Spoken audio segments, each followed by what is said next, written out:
The still beginning winter without flame. Have you ever wondered what it might be like to spend the first days of winter in a medieval cottage without the comfort of fire? Not as a tale of danger, but as a soft imagining, a quiet exploration of the inconveniences that shaped daily life. Before we begin, let us prepare together. Dim the light if it is too sharp. Adjust your pillow if it has grown uneven. Let your breathing fall into its own rhythm, steady and slow. This journey will not rush. It will unspool as gently as the length of winter itself. And if you drift into rest along the way, that is not a problem at all. The story will continue even as your eyes close, awakening in cold. You open your eyes slowly. The room around you is dim, the air not still but faintly moving, like a quiet draft searching for gaps. The walls are of rough timber, patched with mud plaster. You notice that the plaster has cracked, and through the cracks comes the faint breath of winter. Your breath itself clouds faintly before your face. You feel the damp wool blanket, heavy, slightly sour from repeated use, pressing against your chest. The wool smells of lanolin and smoke, though there is no smoke in the room today. The hearth lies dark, its ashes cold, untouched since the last scraps of wood were burned 2 days ago. In this cottage, fire is a luxury, not a guarantee. You have no logs stacked in readiness. Only a few splinters of wood rest by the hearth, too thin to provide much heat, too precious to waste on comfort alone. So you lie still, knowing that rising will mean stepping onto stone that is colder than water. First sounds of the morning. Somewhere in the rafters, a sparrow stirs. Its small claws scrape on the beam. The sound echoes more loudly than it should, carried by the stillness. The house itself creaks, not from movement but from cold. The beams contract, giving small sighs as though the house breathes with you. You hear your neighbor through the thin wall. Rat-faced Thomas, though no one remembers when that nickname began, coughs 3 times in his usual way. The cough has become part of the morning rhythm, as familiar as the sparrow in the rafters.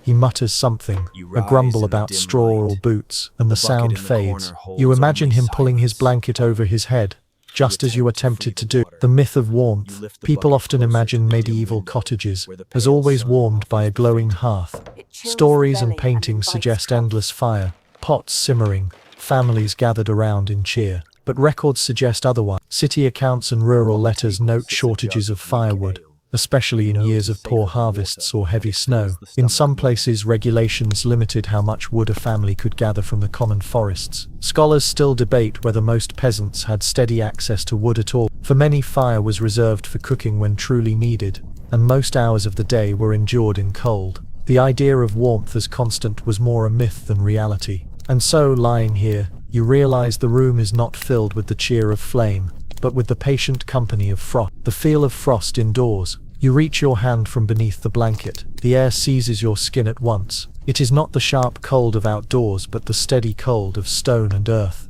that has seeped into every corner. Your fingertips touch the wooden bed frame. The wood feels damp, as though it sweats with the season. When you draw back your hand, the skin prickles, as though it must remember how to feel again. You slide your hand back under the wool, where warmth gathers only slowly. Each movement feels like a choice between comfort and necessity. Do you rise now to fetch water, or do you remain still until the light grows stronger? Neither option offers true ease. A low dilemma. You consider the bucket near the wall. It holds water drawn yesterday. If the night has been cold enough, the surface will be filmed with ice. You could break the ice with your hand, but the chill will spread up your arm like needles. Or you could leave it, waiting for later, though thirst will nudge you all morning. Neither choice is dramatic. Both are inconvenient in their own way. So you lie still, weighing one small discomfort against another, and you smile faintly at how much thought goes into a simple sip of water. You open it to find old Mother Elm, the neighbor whose real name has long been forgotten. She carries a bundle of rushes under her arm,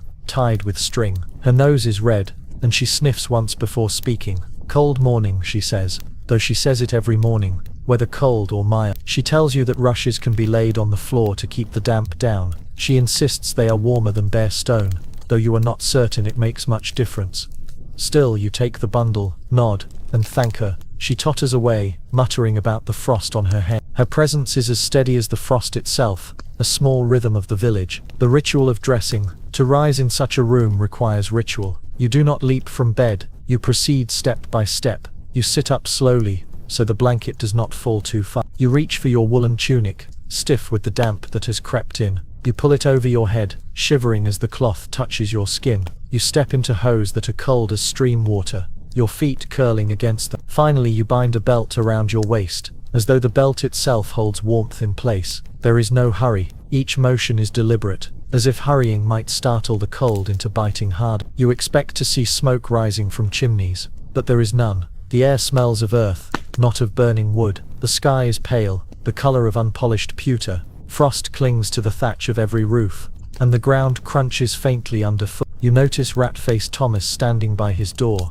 shaking his blanket as though that will chase the cold away. He waves though he does not smile, and retreats again into his dim room. The whole settlement seems suspended, as though waiting for a fire that will not come. Myth versus reality. Again, later generations imagine winter as festive. They picture Yule logs, carols, gatherings around long tables. But for most, those scenes were rare. Parish records and household accounts describe winters marked by stillness, rationing and resignation. Scholars note that the hungry gap, the leanest part of the year, often began not in spring, but already in midwinter when fuel and food ran short. The hearth was sometimes no more than a symbol, lit on holy days, left dark on others. The absence of fire was not an emergency, it was simply the normal condition of life. And so you stand here, the frost gathering on your sleeves, not surprised, not alarmed, but quietly enduring the soft cadence of night. When evening comes, the routine repeats itself. You return to the cottage, lay the rushes on the floor as old Mother Elm advised, and settle again into the wool blanket. Your breath clouds above you. The sparrow returns to the rafters. Rat-faced Thomas coughs 3 times. The walls sigh with the cold, and you, lying still, realize that winter without fire is not a tale of disaster, but of patience, a season measured not by warmth, but by the quiet rhythm of enduring. The hearth lies silent, the frost lingers, and you drift once more into the long stillness of night. Blankets of wool, straw and ice. Have you ever wondered what it might feel like to prepare a bed in winter when no fire waits in the hearth? Not a bed of warmth and feathered comfort, but one made of straw, wool and whatever scraps a household can gather. This is where sleep begins in a medieval winter, among layers that are as much about survival as rest. Before you settle in, pause again, draw a slow breath, exhale it gently, shift your pillow beneath your head until it feels steady. These words are not in a hurry. They move with the same pace as the long cold season itself, and if your eyelids grow heavy, you may let them close. The bedding will hold you whether or not you remain awake. The straw foundation. You look down at your bed. It is not a carved wooden frame with carved posts, but a simple structure, a low wooden box filled with straw. The straw is yellowed, brittle, carrying the scent of last summer's fields. It crunches faintly when you touch it, like walking across dry leaves. This is the foundation of your rest. But straw shifts. It gathers in lumps. Some stalks poke through the thin cloth that covers them, scratching at your skin. The mattress is not smooth but uneven, softer in some places, harsher in others. Every week or two the straw must be shaken out and replaced, otherwise it begins to rot, to grow damp, to harbor insects. This is not luxury, it is maintenance.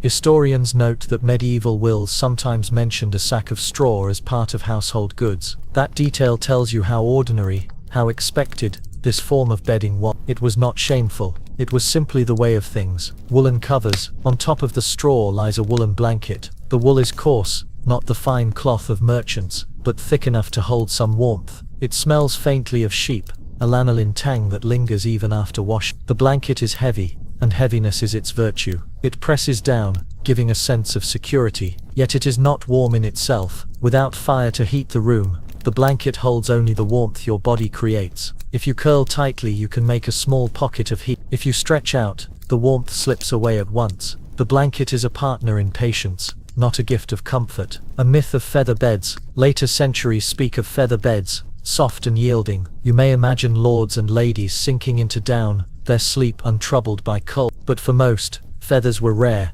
costly and reserved for the wealthy. Even then, feather beds often grew damp in winter, the feathers clumping into lumps. Parish records and household accounts show that straw, not feathers, was the common material for bedding. The myth of universal feather beds was more a dream than reality. In your cottage, feathers are what you see drifting from the goose when old Mother Elm plucks it, never what you lie upon. A step-by-step bedtime ritual. Each night, preparing the bed becomes a ritual. You shake the blanket lightly, releasing dust and the faint scent of lanolin. You pat down the straw with your hands, smoothing lumps into flatter patches. You lay your tunic across the foot of the bed ready for morning, hoping it will not freeze stiff. You place your small pillow, stuffed with scraps of cloth, against the wall to block the draft. Finally you crawl beneath the blanket, curling into yourself, making a cocoon of your own body heat. The ritual does not create luxury, it creates predictability, and predictability in winter is comfort enough.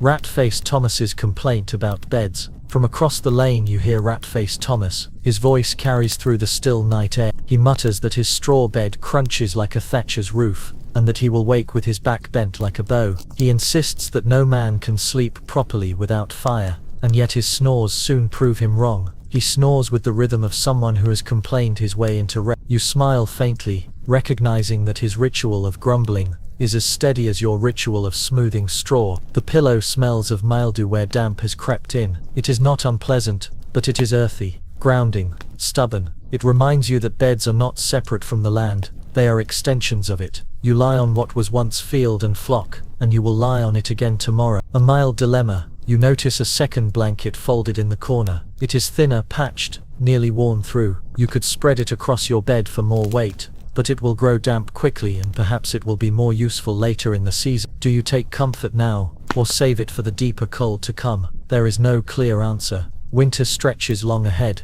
and each choice feels like a wager against time. You leave the blanket folded, at least for tonight. The promise of later feels like a small reserve of hope. Old Mother Elm's miracle moss blanket. Old Mother Elm visits the next day. She carries with her a curious story. She swears that in her youth she once lined her bed with moss instead of straw. The moss kept the damp away, she says, and smelled fresher too. She insists it was a miracle blanket, softer than feathers. You are skeptical, but you nod politely. She laughs, revealing that the moss was full of beetles by the second night. The miracle was short-lived. Still, she tells the story every winter, as if repeating it might make it true. And in the telling it does feel warmer, if only in spirit. Rules for winter bedding. In your mind, you recite the simple codes that govern sleep in this season. Shake the straw weekly, or risk waking with lice. Keep the blanket heavy, even if it's place clothing at the foot, so it is not frozen by morning. Never leave the bed unmade, it will grow damp in the cold air. Do not borrow your neighbor's bedding, for you may return it crawling. Sleep curled, not stretched. Heat is a circle, not a line. These rules are not written in any book, yet they shape each night as firmly as any scripture. They give structure to the slow hours when the wind seeps through the cracks. Night falling, as evening settles, you prepare the bed again. The straw rustles as you shift it. The wool blanket drapes heavily across your shoulders. The pillow feels lumpy, but steady. You curl into yourself, drawing knees to chest, making warmth out of your own body. Outside, Rat-Faced Thomas coughs, then snores. A sparrow stirs in the rafters. Old Mother Elm mutters to herself as she locks her hens away. The village falls into silence, and you in your bed of straw and wool listen to the faint crunch of stalks beneath you, the soft weight of the blanket above you, and the quiet sound of your own breath. The straw rustles, the blanket presses, and you drift again beneath its weight, into the long patience of winter night, the long hunger.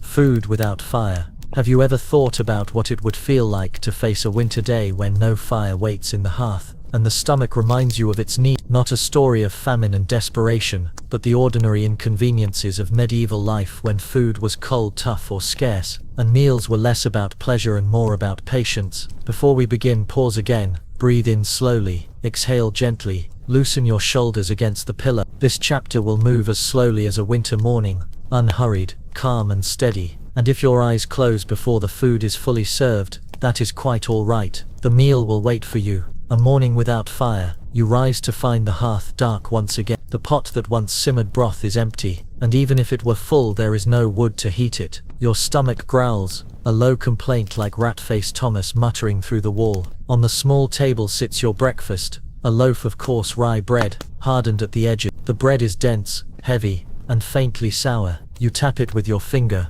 and it echoes faintly, as though it were more stone than food. To eat you must soften it. You pour a little water into a wooden cup, and soak a piece until it yields beneath your teeth. The taste is dull, but it fills the mouth. This is how the day begins, not with warmth, but with endurance. The myth of endless stew. Later stories often speak of medieval people keeping a pot of stew bubbling constantly over the fire, a pot into which meat, vegetables, and grains were endlessly added, producing a meal that never ended. It is a cozy image, but it does not match the records. Without steady fire, such pots were rare. Meat was not plentiful, vegetables were scarce in winter, and constant cooking required constant fuel, which most households did not have. More often food was eaten cold: bread, salted fish, dried peas, or root vegetables dug from storage. The myth of bubbling stew comforts the imagination, but the reality is this: a crust of bread, a turnip, a salted herring, eaten in stillness. The taste of salted fish. You unwrap a piece of fish preserved in salt. It is stiff,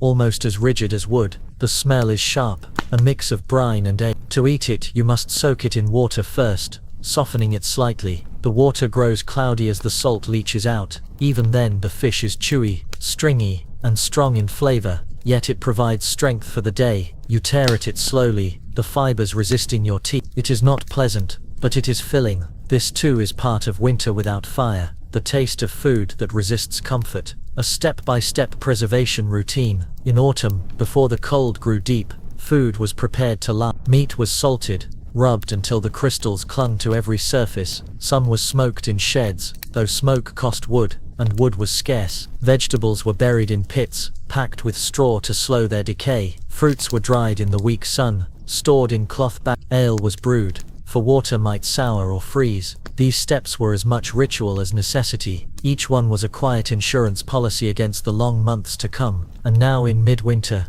you taste the results. Not fresh, not delightful, but sustained.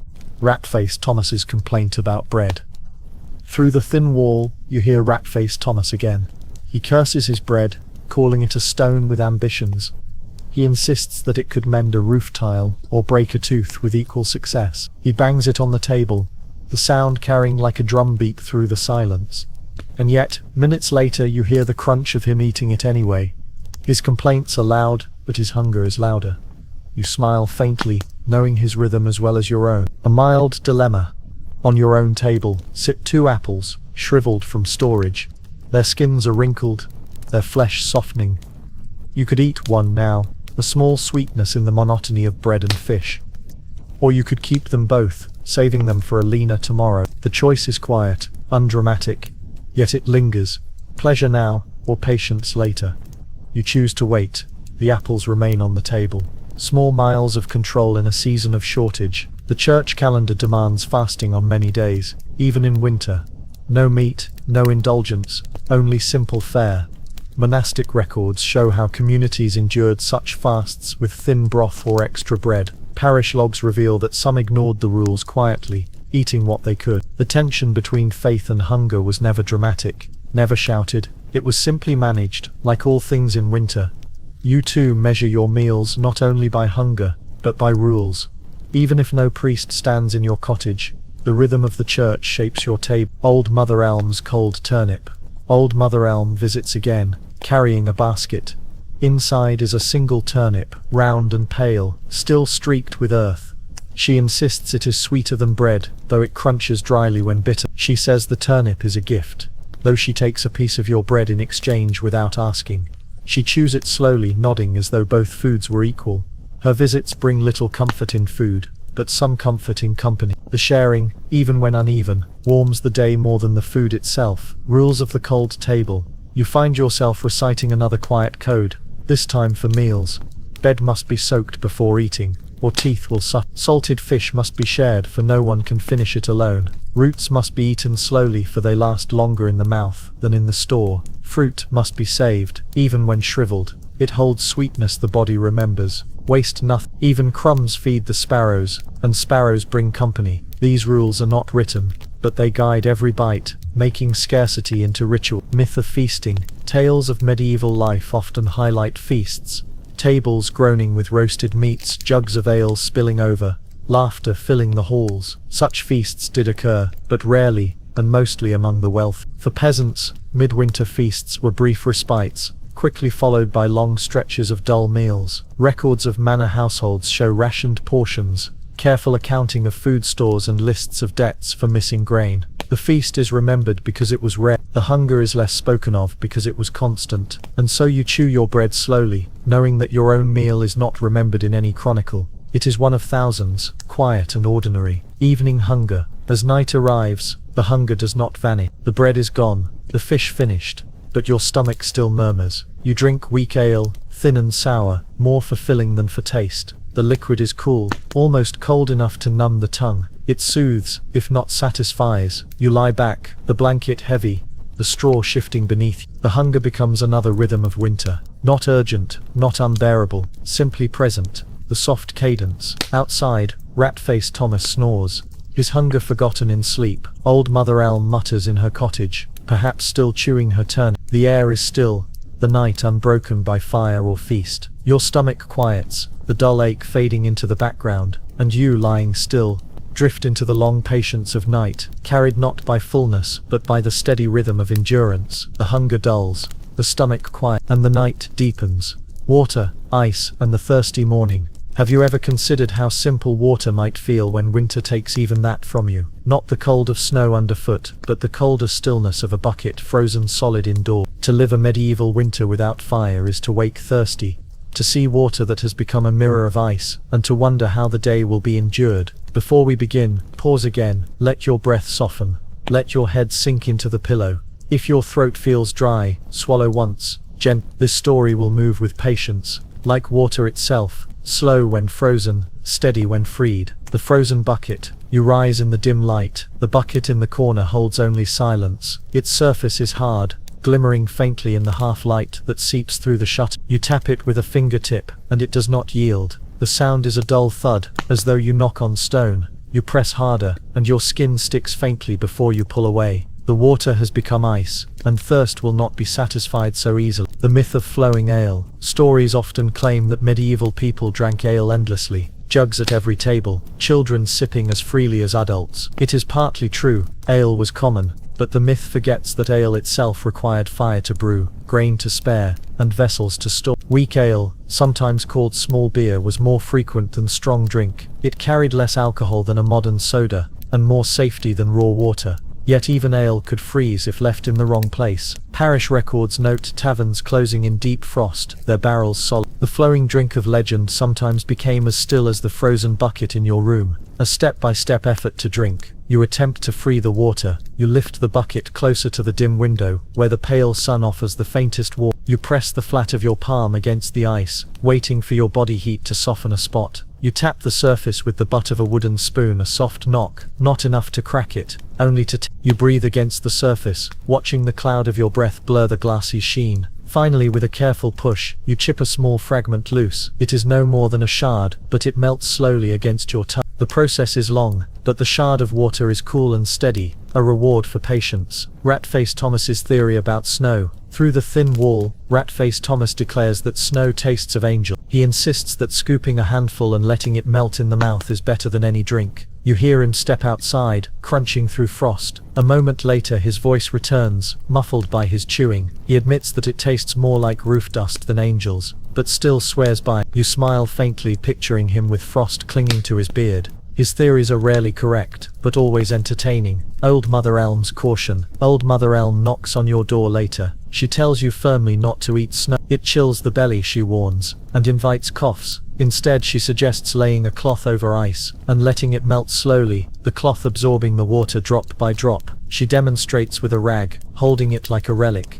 The method works, though it yields little. She calls it patience water. You nod, accepting the lesson, though your thirst remains stronger than her cloth. The smell of water. When at last you manage a small cupful, you notice its scent. Water is not empty in smell. It carries the earth with it. This water smells faintly of clay from the bucket, faintly of straw from the roof that shed into it. It tastes of minerals, slightly bitter, not sweet. It is not refreshing in the modern sense. It is grounding, earthy, and necessary. Each sip feels like drinking the season itself, cold and steady. A mild dilemma. On the table sits a jug of weak ale. You know it is safer than water, and it fills the stomach more, but it is your last jug until the brewer opens casks again, and it must be rationed. Do you drink freely, quenching thirst now, or do you sip sparingly, saving it for evenings when the hunger gnaws hardest? You decide to sip only once, letting the sour tang linger on your tongue. The jug remains nearly full, a promise for late. Myth of wells, always flowing.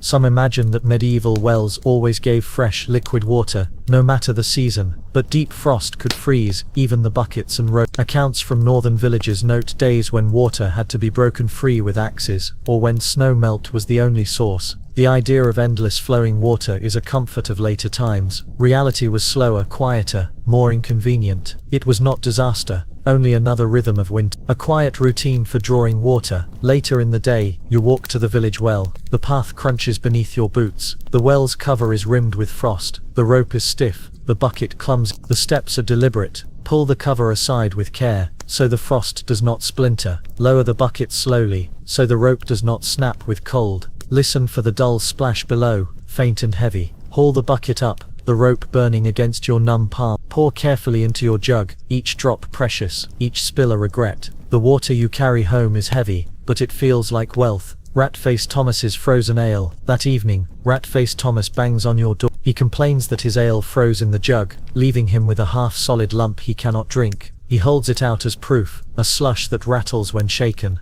He mutters that even angels would not drink such nonsense. Then he stomps away, grumbling, leaving faint frosted footprints behind. You close the door softly, amused, and grateful that your own jug still holds liquid. The quiet of thirst. As the night falls, your throat feels dry again, not painfully, but persistently. The bucket holds only a thin skin of meltwater. The jug of ale waits Your mouth tastes faintly of salt from the fish earlier, reminding you that water and food are always companions. You swallow, not to drink, but simply to ease the ache. The thirst remains, not urgent, not dangerous, only present, like the frost itself. The soft cadence. Outside, the well sits still, its rope stiff with ice. Rat-Faced Thomas snores loudly, his thirst forgotten in sleep. Old Mother Elm hums faintly, a tune without words, as though lulling herself to rest. And you, lying beneath your blanket, hear the faint drip of meltwater in the bucket, one drop at a time. Each drop is slow, steady, inevitable. The bucket sits frozen, the frost glimmers, and you rest once more in the long patience of winter night. Chores without warmth. Have you ever wondered what it feels like to do your daily work in winter when there is no fire to soften the air? Not dramatic labor, but the steady rhythm of chores that must be done, whether or not your fingers ache, and your breath clouds in the cold. To live through a medieval winter is to rise each day into the ordinary duty of keeping life going, even when warmth does not keep pace. Before we begin, pause once more, take a long, slow breath.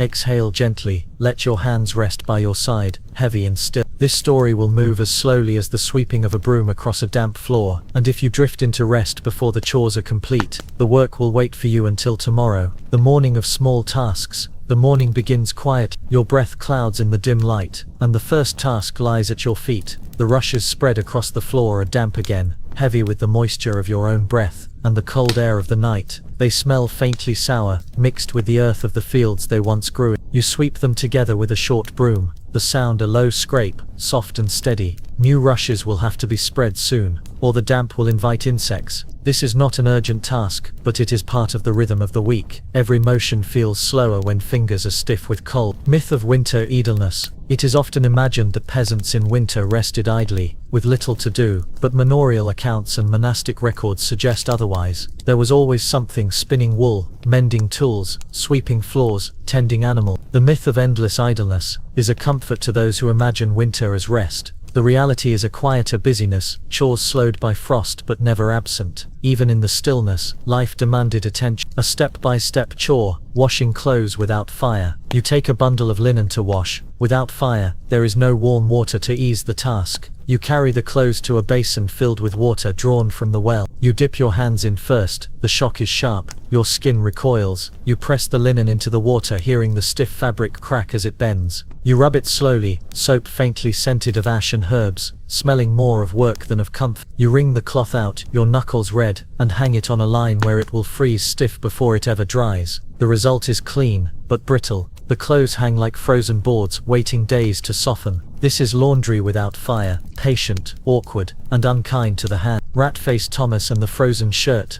From across the way, Rat-Faced Thomas laughs hoarsely. He has tried to put on a shirt that froze solid overnight. You hear him curse as the fabric cracks like thin wood. He mutters that he would rather walk bare-chested than wear cloth made of icicles. Yet a moment later you hear the shuffle of him forcing it over his head, still grumbling. His voice carries through the lane, A man must choose between frost outside or frost inside. You smile faintly, knowing he will complain until spring and endure until then. The cold animals. You step outside to tend to the animals. The air is sharp, your nose stings. The goat in the shed snorts, her breath steaming. Her bedding is damp straw which must be replaced. You fork the straw slowly, the smell of ammonia sharp in the nose. The animals shiver but they endure as you do. They press close together, bodies making their own warmth. You scatter grain for them, the kernels rattling on the wooden trough. The sound is louder than expected, the silence making every small motion echo. The goat chews slowly, eyes half closed as though resigned to the rhythm of cold. A mild dilemma. You notice that your boots are worn through at the toes. Each step lets in damp. You could patch them with the last strip of leather, but the leather might also serve later for binding tools. Do you guard your feet now, or save the leather for chores to come?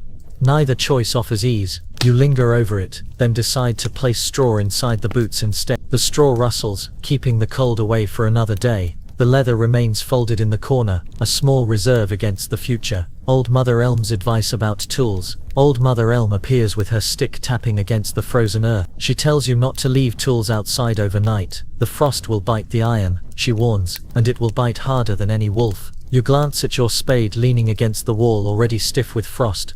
Her words are not untrue. She suggests smearing tools with fat to keep the frost off. She demonstrates with a small knife, rubbing it with goose fat until it gleams. The smell is sharp, animal, but the method has logic. You nod politely, though you doubt you will sacrifice precious fat for the sake of iron. Still her advice lingers, another rhythm of the village's knowledge. The smell of chores. Chores in winter carry their own scents. The rushes smell of damp earth. The soap smells of ash, sharp and dry. The animal shed smells of straw and ammonia, thick and insistent. The tools smell faintly of iron, metallic in the frost. Each scent is heavy, unsoftened by fire. They are not pleasant, not unpleasant, simply grounding. The nose remembers them as clearly as the hands remember the weight of the broom. The step-by-step chore. Sweeping snow from the roof. Snow piles on the thatch, heavy and wet. To leave it risks collapse. So you take the broom outside. You press its bristles gently against the thatch, knocking clumps free. You sweep slowly so the roof does not break. The snow falls in heavy sheets, landing with muffled thuds. Your arms ache from the effort, the broom heavy with wet straw. At last the thatch is lighter, though not dry, and the roof sighs in relief. The work is tiring, but necessary. You stand back, breath steaming, and admire the roof as though you had done something grand. In truth, you have simply bought it one more night. Rat-faced Thomas's roof collapse. Later, Rat-faced Thomas shouts a curse. His roof has sagged beneath the weight of snow. You hear the muffled crash as straw falls into his cottage. He mutters that the sky itself has joined the conspiracy against him. Moments later, he begins sweeping, muttering steadily, but not truly angry. His roof will stand again, just as yours will sag again, and the rhythm will repeat. Myth of warm workshops. It is tempting to imagine medieval workshops glowing with activity, fires burning, tools ringing, but many tasks, especially in poorer homes, were done in cold rooms, or even outside in brief daylight. Spinning, weaving, sewing, all were managed with stiff fingers. Letters from households mention servants sitting close to doors for light, their hands trembling from chill. The myth of warm craft is comforting. The reality is slower stitches, thicker threads, and patience. Evening chores. As light fades, there are still small tasks. You bring in more rushes, shaking frost from their stalks. You rub the broom clean of snow, setting it near the wall. You fold your damp clothes, though they are still stiff, and place them near your bed. You stroke the goat's head once more before latching the shed. Each action is small, but each ties the day together. The chores do not end. They only pause until morning. The soft cadence, night falls. Rat-faced Thomas coughs, then snores. Old Mother Elm taps her stick once more, locking her door. The goat settles with a faint bleat. The broom leans silent against the wall. And you, lying beneath your blanket, feel the faint ache of chores in your arms, and the damp smell of rushes in your nose. The broom scrapes slowly. The silence fills the dim hall, and you drift once more into the patience of winter night. Neighbors, gossip and survival codes. Have you ever considered how much of survival in winter depends not on firewood or food, but on the presence of neighbors? In a medieval village, the cold was not as warmth, but as company, advice and gossip that carried through thin walls and narrow lanes. To endure the season was to endure it together, even if togetherness sometimes meant nothing more than listening to the complaints of Rat-faced Thomas, or the mutterings of Old Mother Elm. Before we begin, pause again, breathe in slowly, exhale gently. If your shoulders are tense, let them sink against the bed. This story will move at the same pace as village conversations, slow, meandering, repetitive, but steady. And if you drift into sleep before the gossip is finished, the words will wait for you until morning.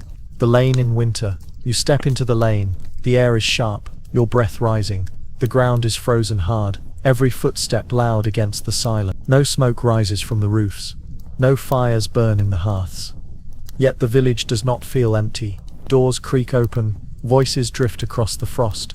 Neighbors gather not for warmth, but for talk. It is a ritual as old as the houses themselves. Rat-faced Thomas's complaint as greeting. Rat-faced Thomas greets you first as he always does. Not with kindness, but with complaint. He says his boots froze to the floor overnight.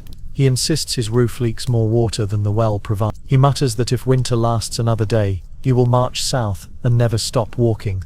You nod politely, knowing he will never march farther than the ale jug. His complaints are steady, predictable, a kind of music that fills the lane. The myth of merry villages. Later stories describe medieval villages in winter as merry places, filled with song, games, and shared cheer. Some of that existed. Carols were sung, mummers performed, feasts were held on holy day. But records show that more often, winter was quieter, marked by rationing, by caution, by simple talk exchanged across frozen lanes. The myth of constant merriment comforts the imagination. The reality was softer, less dramatic, neighbors talking about roofs, goats, boots, and turnips. Gossip was as valuable as grain, not for survival of the body, but for survival of the mind. A step-by-step ritual of gossip. Conversation itself had its rules, followed as carefully as chores. Begin with a complaint about frost, damp, or the stubbornness of straw. Add a rumor about whose goat has grown thin, or whose bread is too sour. Offer a superstition where the frost will break when the moon wanes. Nod to advice how to line a bed, patch a boot, or soothe a cough. End with a blessing, spoken without conviction, but offered anyway. This ritual gave structure to the day, a rhythm as steady as any psalm. Old Mother Elm's winter rules. Old Mother Elm appears, her stick tapping, her basket on her arm. She recites her rules for winter, as she does every year. Never sweep at night, or you sweep your luck away. Never leave bread uncovered, or the frost spirits will take it. After always hang a sprig of ash above the door, for it confuses the cold. Never yawn without covering your mouth, or the winter air will steal your breath. Always greet the frost aloud, for silence offends it. The rules are strange, half believed, but she repeats them with solemn certainty. You nod, as you always do. Whether true or not, the rules make the cold feel less empty. A mild dilemma. A neighbor approaches, asking to borrow a tool. It is your broom, worn but still useful. You hesitate. If you lend it, you may not see it again for weeks. If you refuse, the neighbor will mutter, and gossip will turn against you. Neither option is dramatic, yet both weigh on you. At last you lend it, telling yourself that the broom is only straw and wood. But when the neighbor walks away, you feel the gap by the door where it once leaned. The smell of neighbors. Even without fire, neighbors bring scents into the lane. The smell of damp wool clings to their tunics. The smell of goats drifts from their shed. The smell of salted fish lingers on their hands. Each scent is heavy, unsoftened by heat. Together they form the smell of the village in winter, a mixture of earth, animal, and patience. Rat-faced Thomas's story of wolves. That evening, Rat-faced Thomas tells a story. He claims he saw wolves at the edge of the wood, their eyes glowing like embers. He insists they followed him home, though he carries no bite, no scratch. Old Mother Elm shakes her head, saying wolves avoid the village for they fear gossip more than fire. The neighbors laugh softly, though without joy. The story is retold 3 times before the night ends, each version shorter, slower, until it fades into silence. Myth of strong community. It is tempting to imagine that neighbors always work together in harmony, but manorial records show disputes, over grazing, over wood, over tools. Even in winter, when survival seemed shared, quarrels simmered. Yet alongside them came bonds, labor exchanged, food shared, stories told. The myth of perfect community is comforting. The reality was smaller, quieter, cooperation mixed with complaint, generosity mixed with suspicion. It was not harmony, but endurance together. Rules of the winter village. As you lie in bed, you think of the unwritten codes that guide village life. Share tools, but remember who owes you. Complain freely, for complaint is currency. Repeat gossip slowly, never too loudly, for walls are thick. Lend food only when you can afford not to see it again. Visit the old, for they remember rules you have forgotten. Do not mock Rat-faced Thomas. He is too easy a target, and tomorrow you may be him. These rules are not carved into stone. They are carved into memory, passed with each winter. The evening gathering. As darkness falls, neighbors retreat indoors. The lane grows quiet, though not silent. Through the walls you hear the faint sounds of conversation. Rat-faced Thomas grumbling about Old Mother Elm muttering about frost spirits. Another neighbor singing softly, a tune so old it has lost its words. The village is bound together not by fire, but by sound, drifting across thin barriers. The soft cadence. You lie beneath your blanket, straw rustling beneath you. The gossip of the day fades like smoke that never burned. The rules linger in your mind, steady as the frost outside. Your breath clouds, settles, disappears, and you, with your neighbors near though unseen, drift into rest. The voices fade, the gossip dwindles, and night presses close. The coldest days, deep winter rituals. Have you ever thought about what people did in the very middle of winter, when the days were shortest and the night seemed without end? When there was no fire to warm the hearth, rituals and customs became their own kind of heat. Small actions, half-believed charms, and traditions repeated simply because they had always been done. To live through the coldest days was to rely not on warmth, but on rhythm, belief, and patience. Before we begin, pause again, draw in a long, slow breath, exhale gently. If your blanket feels heavy, let it press you deeper into rest. This story will move with the same pace as midwinter itself, unhurried, repetitive, quiet. And if your eyes close before the rituals are complete, they will continue without you. The deep stillness. The coldest days arrive with silence. The air itself feels slower, the frost thicker on roof and ground. Your breath clouds instantly, lingering longer than before. The village moves carefully, each step cautious, as though the earth might crack beneath the weight of winter. It is not danger, but heaviness, a season pressing close. The myth of endless feasts. Later stories speak of midwinter feasts. Tables crowded with roasted meats, mugs of ale, candles glowing, the Yule log burning bright, the family gathered around. But records suggest this was wrong. For most households food was scarce, and feasts, if they came at all, were brief and followed by long hunger. The log was often too precious to burn at once. Some accounts mention small rituals instead. A crust of bread left on the table, a prayer spoken at midnight, a handful of grain scattered on the ground. The myth of endless feasting comforts the imagination. The reality was leaner, softer, but no less meaningful. Old Mother Elm's charms. Old Mother Elm appears in the lane, clutching a bundle of dried herbs. She tells you it is time to bless the threshold. She sprinkles the herbs at your door, muttering words that sound half prayer, half complaint. She insists this will confuse the frost, just as she has said before. You watch her shuffle to Rat-faced Thomas's house, repeating the same ritual. Thomas protests loudly, but lets her finish. Later, you hear him cough 3 times, and declare the ritual has failed. But the herbs remain, a faint smell of sage and dust clinging to the air. A step-by-step ritual of water blessing. At the village well, neighbors gather. They perform a ritual said to bring health and patience through the season. The cover is lifted slowly, frost cracking like brittle glass. A ladle is dipped, though the water beneath is half frozen. Each person sprinkles a drop on their brow, shivering at its cold touch. A prayer is spoken, the same words mumbled each year, their meaning half forgotten. The ladle is set aside, the well covered again, silence returning. The ritual does not make the water warmer or the winter shorter, but it gives the sense that the cold has been noticed, and perhaps respected. Rat-faced Thomas's complaint about rituals. Later that evening, Rat-faced Thomas declares the rituals are nonsense. He says that herbs, prayers and drops of water do not warm a man's boot. He insists that only fire or ale will do, and since neither is plentiful, he will settle for complaining instead. His voice carries down the lane, muttering about frost spirits with better manners than Yet, when no one watches, he ties a sprig of ash above his door, just as Old Mother Elm told him. Complaints are his ritual, but belief lingers beneath them. The smell of rituals. The rituals bring scents that break the monotony of damp wool and straw. Burning herbs release sharp smoke, bitter but lively. Incense in the church smells heavy, almost sweet, though some say it smells like ambition with a touch of cabbage. The water sprinkled at the door smells faintly of clay and wood. These scents do not make the air warmer, but they make it different, which is almost as valuable. A mild dilemma. You are asked to give a piece of bread for the midwinter ritual, a crumb to be left for wandering spirits. But bread is scarce, each piece precious. Do you give a crust now, honoring the tradition, or keep it for your own stomach. You hesitate, then break off the smallest corner.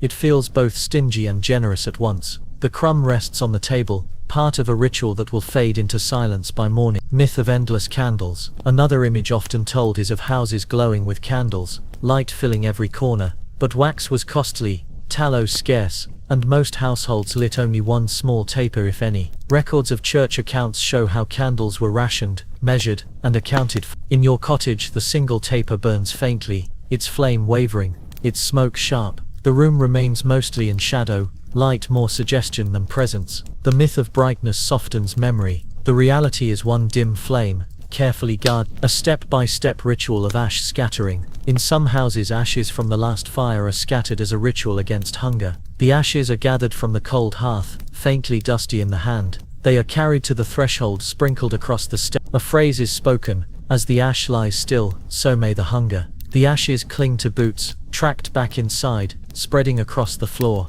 By morning the ritual is forgotten, except for the grey footprints it leaves. It is not comfort, but it is repetition, and repetition is its own warmth. Old Mother Elm's story of the frozen hen. Old Mother Elm tells her favorite tale again of the winter when her hen froze mid-step. She swears it stood still for 3 days before thawing, then laid an egg as though nothing had happened. No one believes the story, but everyone listens. The telling itself is the ritual, repeated each year as predictably as frost. It does not matter if it is true. What matters is that the story warms the silence, like a candle no one can see. The rules of midwinter. As night falls, you think of the rules that guide these coldest days. Always greet a neighbor, for silence makes the frost heavier. Leave a crumb of bread even if small for spirits or sparrows. Tie something above the door, herb, sprig or cloth, for the sake of tradition. Do not let the well stand uncovered, lest the cold slip deep. Tell a story no matter how foolish, for stories are warmer than walls. These rules are not enforced by priest or lord, they are enforced by habit, memory,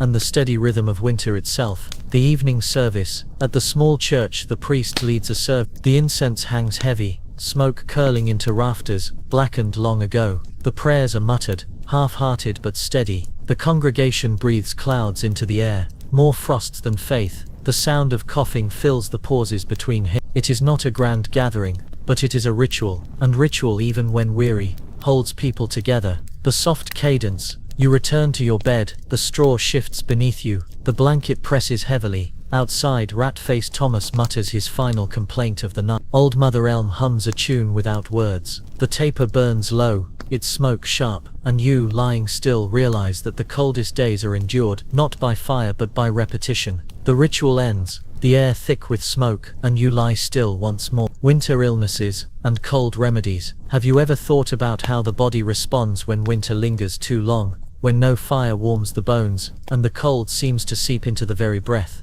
Illness is not sudden here, but steady, a cough that grows, joints that ache, skin that cracks. Without fire the body endures the season the same way the cottage does, slowly, patiently, but never without strain. Before we begin, pause once more, breathe in gently, exhale slowly. If your body feels heavy, let it sink into stillness. This story will move as quietly as herbs steeping in cold water. And if you fall asleep before the remedies are complete, they will wait for you, patient as winter itself. The winter cough. You hear it first in your own chest, a low rattle when you rise. The air is sharp, and every breath feels like swallowing frost. The cough shakes you, but it is not violent. It is steady, familiar, the companion of every winter. Across the lane, rat-faced Thomas coughs too, his rhythm as predictable as the church bell. He spits once, mutters a curse, and declares he will live another day just to spite the frost. His stubbornness is almost as strong as the cough itself. The myth of hardy health. It is often imagined that medieval folk were hardened to the cold, immune to its touch. But records suggest otherwise. Letters from monasteries mention brothers coughing through prayers, their breath misting in unheated chapels. Parish burial logs show spikes in deaths during deep winters, often described as fevers of the chest. Historians still debate whether these were influenza, pneumonia, or simply the body giving way to cold. The myth of hardy health comforts those who think endurance means immunity. The reality is gentler, sadder. Bodies endured, but often at cost. A step-by-step remedy. Onion poultice. Old Mother Elm brings her remedies when she hears your cough. She carries onions in her basket. Their skins papery, their smell sharp. Her method is simple, practiced. Slice the onion thin, the smell filling the room until it stings the eyes. Warm it slightly, not by fire, but by tucking it beneath the blanket near your chest. Place the slices against the skin, wrapped in cloth. Press until the sting gives way to a dull warmth. Wait, breathing slowly, while the onion draws out what she calls the frost inside. The science may be uncertain, but the ritual itself is soothing. The smell is strong, earthy, insistent. You cough, but you also rest. Rat-Face Thomas's remedy. Ale and stubbornness. Rat-Face Thomas, overhearing the advice, shuts his own cure. Drink ale and curse the cold. You hear the slosh of his jug, the mutter of his voice. He insists that ale warms the chest more than onions ever could. Yet moments later, you hear him coughing again, louder than before. His remedies rarely work, but his faith in them never falters. Perhaps stubbornness itself is a kind of medicine. The smell of remedies. The cottage fills with scents. Onions sharp and biting, herbs dried and crumbling, smelling of earth and dust. Honey thick and sweet, clinging to fingers. Vinegar sour and sharp, poured in careful drops. Each smell is heavy, layered, making the room feel crowded even in its emptiness. They do not cure quickly, but they change the air, and sometimes that is enough. A mild dilemma. Your stock of honey is nearly gone. It soothes the throat, softens the cough, but it is also food, precious and rare. Do you stir the last spoonful into water, easing your chest? Or do you save it for hunger, a sweetness for another day? You hesitate, then dip the spoon lightly, leaving half behind. The drink soothes, though faintly. The rest remains in the jar, a promise for later. Myth of magic charms. Some imagine that charms, amulets, whispered spells, were dismissed as foolish, but records show otherwise. Amulets were worn, prayers whispered, charms repeated. Monks wrote of relics kissed to ease fevers. Farmers tied bits of cloth to trees for health. The myth of pure practicality forgets that belief was also a remedy. It did not banish illness, but it offered patience. And patience was as valuable as any herb. A step-by-step remedy. Herb drink.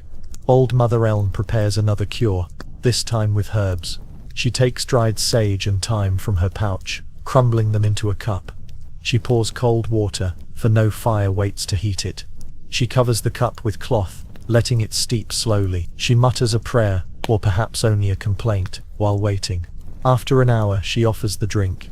It is bitter, earthy, faintly metallic. It does not warm you, but it eases the throat.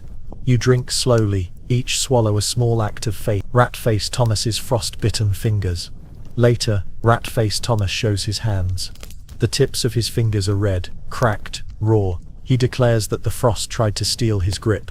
Old Mother Elm scolds him, smearing goose fat on the skin. He mutters about wasting fat, but does not resist. The smell of animal fat lingers, strong and oily, filling the air. He flexes his fingers, grumbling, but calmer. His remedy, like all remedies, is half complaint, half care. Rules of winter remedies. You think of the quiet codes that guide healing in the cold. Wrap the chest, even if the cloth is thin. Drink herbs, bitter or not, they pass the time as much as the sickness. Use honey sparingly, for sweetness is scarce. Smear fat on the skin, though it smells stronger than it heals. Pray, mutter, or complain, any sound is better than silence. These rules are not medical texts. They are habits, passed from elder to child, from winter to winter. The weight of fatigue. The cough lingers, the body aches. You lie beneath your blanket, straw rustling beneath you, and feel the heaviness. Not of fever, not of drama, only of weariness. Your limbs ache, your chest rattles softly. Across the lane, Rat-Face Thomas snores unevenly, coughing between breaths. Old Mother Elm hums a tune as she grinds more herbs. The village is tired, but it continues. This is what remedies achieve, not a cure, but endurance. The honey lingers on your tongue. The herbs settle in your stomach, bitter but steady. The cough softens, the night deepens. And you, lying still, drift into the rhythm of winter remedies, patient as frost. The cough softens, the herbs fade, and silence settles again. The quiet end, waiting for spring. Have you ever wondered what it feels like, when the long winter finally begins to fade, when the frost weakens, and the first hints of change appear?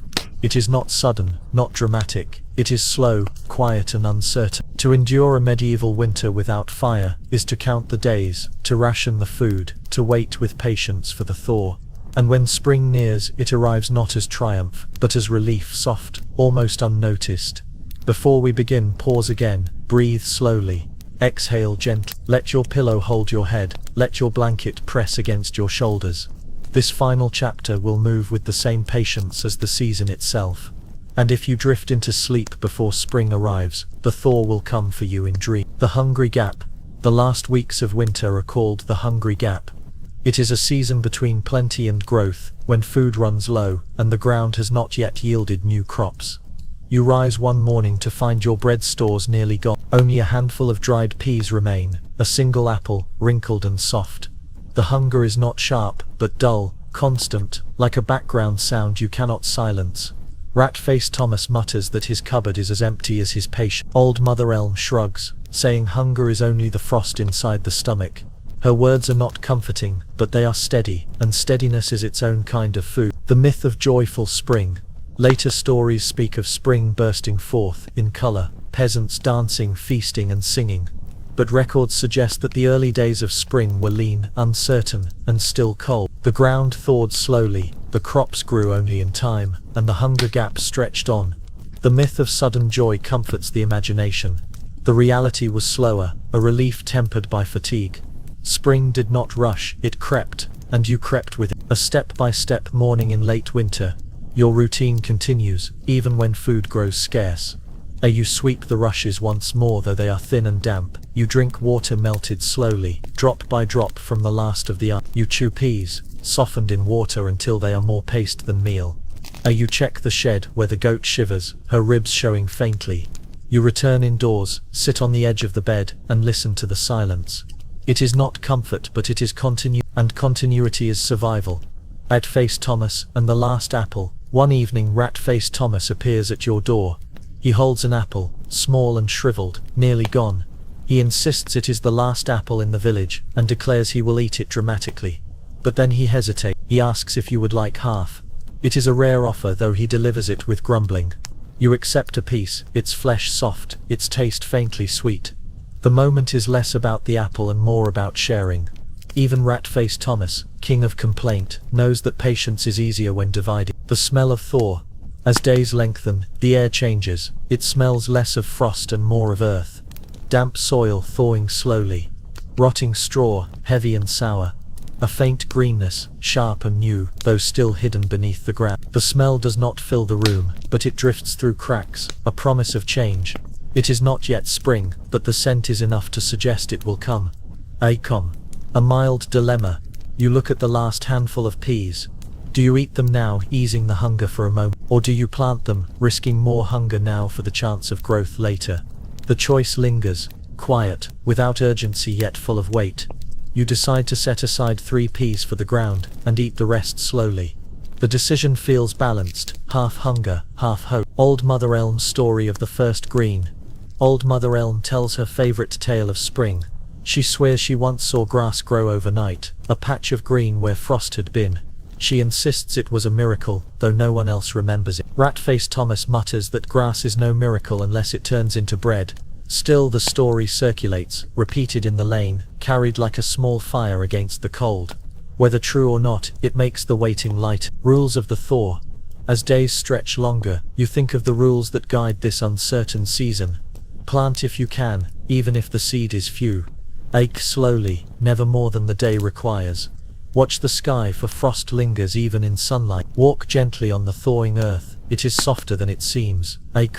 Share what you can, for patience multiplies when divided.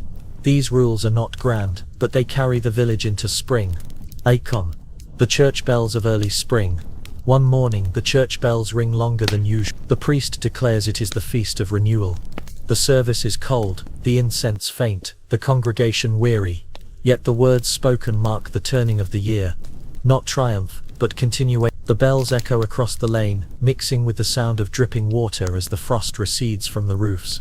The return of birds. You notice sparrows in the rafters again. Their wings flutter, their claws scrape softly on the beam. Their sound feels brighter, as though spring carries its own music. The sparrows bring small messes, feathers and droppings, but also a reminder, the season shifts.